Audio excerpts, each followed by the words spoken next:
रविंद्र जी, आपका स्वागत है रतिया यूट्यूब चैनल पर। बहुत बहुत बच धन्यवाद। चुका है रतिया विधानसभा सीट को, आप किस नज़रिए से रतिया विधानसभा सीट में आज आपको बताना चाहूँगा कि यहाँ भारतीय जनता पार्टी बहुत बड़े मार्जिन से जीतेगी। पार्टी के कार्यकर्ता हैं और एक जिम्मेवार कार्यकर्ता के रूप में पार्टी जो भी आदेश करेगी उसके अनुसार ही काम करेंगे। यदि यहाँ से चुनाव लड़ाने का विचार करेगी, लड़वाएगी, तो चुनाव लड़ेंगे, और जब कहीं और जगह ड्यूटी लगाएगी तो उस तरह से तो देखो, पार्टी हाईकमान ने देखना होता है। जो शीर्ष नेतृत्व है वो बहुत सी बातों पे विचार करता है, बहुत तरह के सर्वे किए जाते हैं। रतिया दस्तक यूट्यूब चैनल पर आपका हार्दिक स्वागत है। मैं हूं अशोक ग्रोवर। आज हम एक ऐसी शख्सियत से आपकी मुलाकात करवाने जा रहे हैं जिन्होंने रतिया क्षेत्र का पूरा नाम रोशन किया है। कुरुक्षेत्र यूनिवर्सिटी में प्रोफेसर के पद पर वो नवाजे गए थे और 2014 में रतिया से विधायक चुने गए थे, और अब एससी आयोग हरियाणा के चेयरमैन हैं प्रोफेसर रविंद्र बलियाला जी, जो हमारे बीच में मौजूद हैं। रविंद्र जी, आपका स्वागत है रतिया यूट्यूब चैनल पर। बहुत बहुत धन्यवाद जी। रविंद्र जी, जो जहाँ तक बात है, चुनावों का बिगुल बज चुका है। रतिया विधानसभा सीट को आप किस नज़रिए से देखते हैं? रतिया विधानसभा सीट में आज आपको बताना चाहूँगा कि यहाँ भारतीय जनता पार्टी बहुत बड़े मार्जिन से जीतेगी, और ये रतिया विधानसभा भारतीय जनता पार्टी के पक्ष की सीट है। 2014 में आप विधायक चुने गए थे इनेलो में, उसके बाद 2019 में आप बीजेपी में आ गए और रतिया विधानसभा सीट पर कमल का फूल खिला था। तो इस बार 2024 में चुनाव होने जा रहे हैं, तो दावेदारी आपकी भी काफ़ी बड़ी मानी जा रही है इस सीट को लेकर। क्या माने इसको लेकर? देखियो, हम तो पार्टी के कार्यकर्ता हैं और एक जिम्मेवार कार्यकर्ता के रूप में पार्टी जो भी आदेश करेगी उसके अनुसार ही काम करेंगे।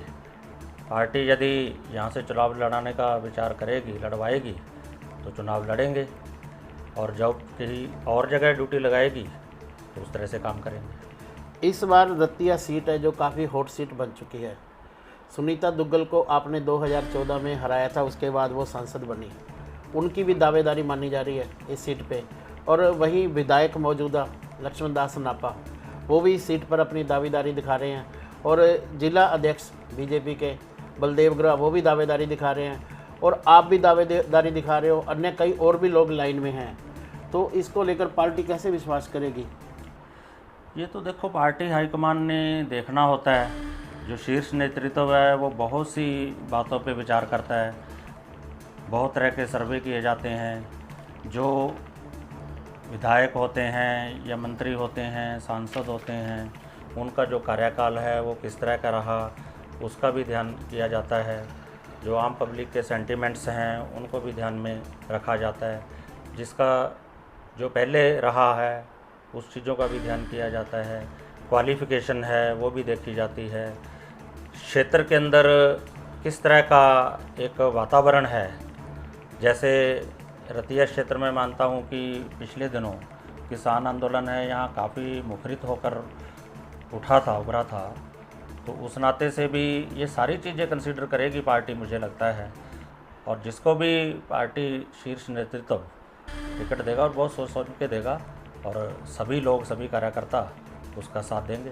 पिछले 10 साल से हरियाणा में कांग्रेस की सरकार है, उसके बीजेपी की सरकार है, सॉरी, और उसको लेकर अभी जो देखा गया, पीछे जो रतिया नगर पालिका चेयरमैन पद का चुनाव हुआ था उसमें भी बीजेपी हारी थी, और लोकसभा चुनाव में भी बीजेपी रतिया से हारी है।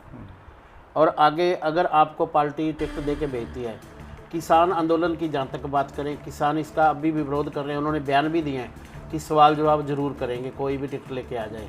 कोई ऐसी बात नहीं है, हम हर चीज़ का जवाब देने के लिए तैयार हैं, और वो तो एक पार्टी के काम के हिसाब से भी जवाब देने के लिए तैयार हैं, और जो कुछ उनकी गतिविधियां हैं उनके हिसाब से भी जवाब देने के लिए तैयार हैं। और मैं एक बात आपको और कहना चाहता हूं कि जो किसान हैं वो भी हमारे भाई हैं, हमारे बीच में से ही हैं, कोई वो दूसरे नहीं हैं। बहुत सी उनकी समस्याएं हैं, उनका हल किया जा चुका है। अभी माननीय मुख्यमंत्री नैब सिंह सैनी जी ने कई तरह की घोषणाएं की हैं, जैसे पीछे सूखा पड़ा, जुलाई के अंदर बिल्कुल बारिश नहीं हुई, और उन्होंने महसूस किया कि एक सूखे के नाम पे खर्चा बहुत ज़्यादा हो गया है किसान का, तो उसकी भरपाई की जानी चाहिए। 2000 पाड़कर के नाम से पैसे देने का काम किया है, पार्टी ने घोषणा की है, और कुछ लोगों को उम्मीद है मिल भी गए होंगे, नहीं जो रह गए हैं मिल जाएंगे वो जो घोषणा की है। इसके साथ साथ है जैसे बिजली से संबंधित बहुत सी घोषणाएं की हैं, जैसे ट्रांसफार्मर था, तो पहले एक जिस भी किले के अंदर ट्यूबवेल लगा होता था, यदि उसी एकड़ में दूसरी जगह लगाना है तो उसमें खर्चा लगता था किसान का, आज वो नहीं लगता है। तो बहुत सी ऐसी स्कीमें किसान वो भी हमारे भाई हैं, तो बहुत सी उनकी समस्याओं का हल किया जा चुका है। जैसे कि पहले ट्यूबवेल जिस एकड़ में होता था, यदि दूसरी जगह शिफ्ट करना है तो उसमें खर्चा लगता था किसान का, अब वो सारा खर्चा माफ़ कर दिया गया है। इसी तरह से सूखा पड़ा, जुलाई के अंदर बारिश नहीं हुई, तो माननीय मुख्यमंत्री नैब सिंह सैनी जी ने ये महसूस किया कि किसानों का खर्चा बढ़ा है, तो उस खर्चे की भरपाई करने के लिए उन्होंने 2000 पर एकड़ देने की घोषणा करी है। इस तरह से बहुत सी स्कीमें किसानों के हक़ में बनाई हैं। जो MSP पे 24 फसलें खरीदने का काम है, वो भी भारतीय जनता पार्टी की सरकार है वो करेगी। तो अनगिनत स्कीमें हैं जो किसानों के लिए बनाई है। फिर भी हम ये कहते हैं कि यदि कोई किसी तरह की कोई बात है या कोई काम रह गया है, तो भारतीय जनता पार्टी हमेशा किसानों के फेवर की पार्टी है, उनके हित की बात करती है, उनके हक़ की बात करती है, तो उनसे बातचीत करेंगे। हमेशा बुलाती है पार्टी, माननीय मुख्यमंत्री नैब सिंह सैनी जी भी बुलाते हैं, तो आए और अपना बात करें। दूसरी बात यह है कि ये तो आगे की पार्टी लाइन की बात है। जहाँ तक व्यक्तिगत संबंधों की बात है, तो मेरे व्यक्तिगत तौर पे बहुत अच्छे संबंध है किसान भाइयों से। हर दुख सुख में उनके मेरा आना जाना रहता है, तो उनकी शादियों में ब्याह में आना जाना है मेरा, कोई ऐसी बात नहीं है। और बहुत से किसान भाइयों के मेरे पास फ़ोन भी आते हैं कि जी कोई ऐसी बात नहीं है, हम आपके साथ हैं। एक रतिया से आपका काफ़ी लगाव है, क्योंकि रतिया आपका गृह क्षेत्र भी है। दूसरा सबसे बड़ी यहाँ पे समस्या आ रही है घग्गर की। घग्गर में दूषित पानी की, पीछे पंजाब राज्य की फैक्ट्रियों का दूषित पानी आता है, बीमारियाँ फैल रही हैं। पहले हेपेटाइटिस C फैला, अब कैंसर की बीमारी भी फैल रही है। यानी कि बताया ये जा रहा है कि भूमि जो वाटर लेवल है वो काफ़ी दूषित हो चुका है। इसका समाधान भी होगा अगर जनता आपको मौका देती है। आपको पता होगा कि जब मैं 2014 से 2019 तक विधायक था, तो उस समय हालांकि मैं दूसरी पार्टी से बना था, भारतीय जनता पार्टी से नहीं था, फिर भी मैंने यहाँ पर रिकॉर्ड उठा के देख लिए। हर विधानसभा में मैंने 20-25 क्वेश्चन पूछे, और जो सबसे ज़्यादा जोर होता था, जब भी सत्र होता था, और सबसे ज़्यादा जोर मेरा होता था कि जो घग्गर नदी का पानी है वो बहुत दूषित हो गया है, उसी के ऊपर ज़्यादा बात होती। और हेपेटाइटिस C जो बहुत ज़्यादा फैल रहा था, तो वो मुद्दा मैंने बार बार उठाया। सरकार ने, भारतीय जनता पार्टी की सरकार ने उसके ऊपर संज्ञान लिया। उस समय माननीय पूर्व मुख्यमंत्री मनोहर लाल जी मुख्यमंत्री थे, तो उन्होंने बहुत ध्यान से सुना, विधानसभा सत्र के अंदर संज्ञान लिया और यहाँ दवाइयाँ उपलब्ध कराई। तो आज है जो हेपेटाइटिस C है वो बीमारी रतिया क्षेत्र के अंदर लगभग गायब हो चुकी है। इसी के साथ वो भी ध्यान है, तो यदि मौका मिलेगा तो कैंसर वाली बीमारी है जो उसका भी मुद्दा विधानसभा में उठाने का काम करेंगे। एक और घग्गर से रिलेटेड जो मेरे दिमाग में एक कॉन्सेप्ट मेरा ध्यान रहता है, एक समस्या हमेशा ध्यान रहती है कि घग्गर नदी के पार है वो 22-23 गांव है, और उन गाँवों को जोड़ने के लिए केवल एक पुल है। और आज साधन बहुत ज़्यादा बढ़ गए हैं। आज हर आदमी है अपना साधन लेके शहर में आना चाहता है, तो इसलिए क्या है कि एक पुल के ऊपर बहुत रश रहता है। तो ये मेरे दिमाग में है कि यदि विधानसभा में जाने का मौका मिला तो घग्गर नदी के ऊपर 5-4 पुल और बनवाने का काम करेंगे, ताकि जो पार लोग रहते हैं उनको किसी भी तरह की कठिनाई ना आए। जिला हेडक्वार्टर उनके नज़दीक हो जाएगा और उनका डेली का आवागमन है वो और सुगम हो जाएगा। दो आप ऐसे आयोग के चेयरमैन बने हरियाणा के, उसके उपरांत आपको 2 मुख्यमंत्रियों से काम करने का मौका मिला है। पहले मुख्यमंत्री थे खट्टर साहब और अब नैब सैनी जी हैं, तो कैसा अनुभव रहा दोनों के साथ काम करने का? बहुत अच्छा अनुभव रहा, क्योंकि 2014 से 19 में जब मैं विधायक था तो पूर्व मुख्यमंत्री माननीय मनोहर लाल जी के साथ काम करने का मौका मिला। तो उन्हीं की नीतियों से प्रभावित होकर मैंने बीजेपी भी ज्वाइन करी, क्योंकि भारतीय जनता पार्टी का एक ही मकसद है कि जो भी लाइन में सबसे पीछे खड़ा है उसको आगे लेके आना है, सबका साथ सबका विकास। तो उन्होंने कोई भेदभाव नहीं किया था पूर्व मुख्यमंत्री माननीय मनोहर लाल जी ने। उन्होंने हर हल्के का विकास करने का काम किया, हर व्यक्ति को उन्होंने संतुष्ट करने का काम किया, चाहे वो कर्मचारी हैं, चाहे कोई व्यापारी है, चाहे कोई दूसरा वर्ग है।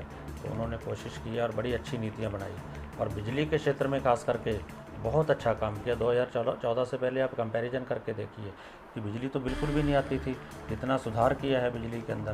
तो मैं तो हमेशा ये कहा करता हूँ जब मैं गांव में जाता हूँ कि देखो पापा, पहले टेबल फैन भी नहीं खरीदते थे, सोचते थे क्या फ़ायदा, लाइट तो आनी नहीं है। आज क्या है कि गाँवों के अंदर भी एसी लगे हुए हैं और खेतों के अंदर जहाँ लोगों के ट्यूबवेल लगे हुए हैं, वहाँ जो छोटे कमरे बने हुए हैं, तो वहाँ भी बहुत से गाँव के अंदर एसी लगे हुए हैं। वो सिर्फ इसलिए हुआ है कि पूर्व मुख्यमंत्री माननीय मनोहर लाल जी ने बिजली के क्षेत्र में बहुत काम किया। आज 24 घंटे बिजली उपलब्ध हो रही है। इसी तरीके से माननीय मुख्यमंत्री नैब सिंह सैनी जी ने जो पहले नीतियां बनाई गई थी उन्हीं को आगे बढ़ाते हुए और बहुत सी किसान हित की नीतियां बनाई हैं, बहुत सी लेबर के हित की नीतियां बनाई हैं, बहुत सी मजदूर के हित की नीतियां बनाई हैं, कर्मचारियों के लिए उन्होंने बहुत सी नीतियां बनाई हैं। जैसे HKRN में जो कर्मचारी लगे थे 5 साल की पॉलिसी बनाई है, उनको पक्का करने का काम किया है। तो मैं कहता हूँ कि जो भारतीय जनता पार्टी का एक विचारधारा है, तो उसमें जो व्यक्ति अपनी सीट पे होता है वो हमेशा कल्याण की बात करता है, कल्याण की बात सोचता है कि मैं कैसे ज़्यादा से ज़्यादा लोगों की भलाई कर सकूं, कल्याण कर सकूं। इसलिए दोनों ही मुख्यमंत्रियों ने, पूर्व मुख्यमंत्री माननीय मनोहर लाल जी ने और जो मौजूदा मुख्यमंत्री माननीय नैब सिंह सैनी जी है, उन्होंने बहुत अच्छे काम किए और नैब सिंह सैनी जी बहुत अच्छी गति से काम को आगे बढ़ाने का काम कर रहे हैं। सबसे बड़ी बात रतिया में देखने को मिली है कि शिक्षा और चिकित्सा दोनों को लेकर दिक्कत आ रही है। मौका मिलता है आपको तो इसको लेकर क्या कदम उठाओगे? देखिए, एक तो फतेहाबाद ज़िले में अभी पिछले दिनों मेडिकल कॉलेज अनाउंस हो ही गया है और आपको पता ही है, और टोहाना क्षेत्र में वो मेडिकल कॉलेज बनेगा। लेकिन अच्छी बात यह है कि रतिया के ज़्यादा नज़दीक है। वो रतिया से सिर्फ 15-12 किलोमीटर है और टोहाना से बेशक दूर है लेकिन रतिया के नज़दीक है। तो इसी तरह से और भी जिस तरह की कोई समस्याएं हैं जो यहाँ हमारे हॉस्पिटल बना हुआ है रतिया के अंदर, तो उसको भी अपग्रेड कराने का काम करेंगे। शिक्षा के क्षेत्र में अब मेरे ध्यान में आ रहा है कि जैसे नागपुर हमारा ब्लॉक बन गया है, तो नागपुर में भी एक कॉलेज ज़रूर खुलवाने का काम करेंगे। तो इस तरह का शिक्षा के क्षेत्र में भी बहुत कुछ सोच रहे हैं। रतिया के अंदर एक लोगों की डिमांड रहती है कि यहाँ मेडिकल स्ट्रीम नहीं है स्कूल के अंदर, तो मेरे ध्यान में है कि वो मेडिकल स्ट्रीम को भी लाने का काम किया जाएगा। रतिया सेक्टर की जनता को मैसेज क्या देना चाहोगे? मैं तो यही मैसेज देना चाहता हूँ कि भारतीय जनता पार्टी एक कल्याण सोचने वाली पार्टी है, हर वर्ग की हितैषी पार्टी है। केंद्र में जैसे माननीय प्रधानमंत्री श्री नरेंद्र मोदी जी की सरकार है और यदि स्टेट में भी भारतीय जनता पार्टी की सरकार बनेगी तो डबल इंजन की सरकार होगी, उससे बहुत ज़्यादा विकास होगा। तो मैं तो यही संदेश देना चाहूँगा रतिया की जनता को कि यहाँ से भारतीय जनता पार्टी के प्रत्याशी को जिताने का काम करें, ताकि हमारे मुख्यमंत्री भारतीय जनता पार्टी के फिर से बने और उधर से केंद्र में भारतीय जनता पार्टी की सरकार है, तो इस तरीके से डबल इंजन की सरकार से रतिया क्षेत्र का ज़्यादा से ज़्यादा विकास हो।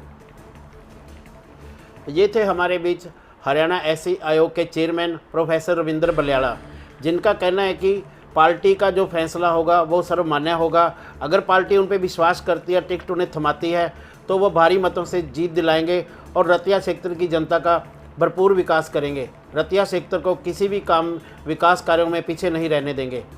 अशोक ग्रोवर, रतिया दस्तक।